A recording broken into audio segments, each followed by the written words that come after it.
c'est pas un concept, on peut en faire un concept, c'est ce que j'essaie de faire dans mon texte, mais c'est d'abord un affect, comme dirait Spinoza, c'est-à-dire un sentiment, une émotion, dont on est peut-être d'autant plus capable qu'on oublie parfois de penser.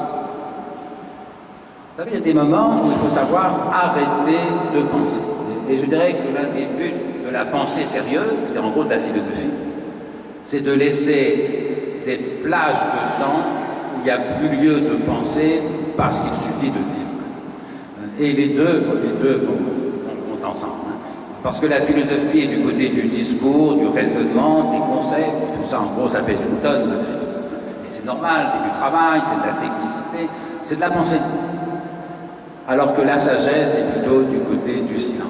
J'ai toujours dit la philosophie est un certain type de discours, la sagesse est une certaine qualité de silence.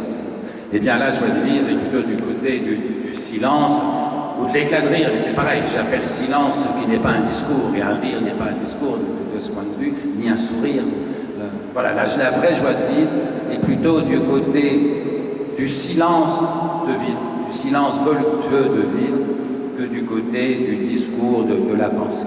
Il y a un médecin au fin 19e siècle, le docteur Le Riche, qui a trouvé une jolie définition de la santé, souvent reprise encore aujourd'hui par les médecins. Il disait « La santé, c'est le silence des organes ». Vous dites la santé, c'est qu'on a mal nulle part. Eh bien, il m'est arrivé de dire « La sagesse, c'est le silence de l'esprit ».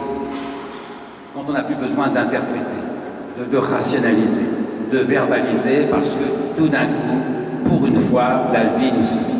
Et bien, quand on le vit positivement, joyeusement, c'est ce qu'on appelle la joie de vivre. Alors, ça m'amène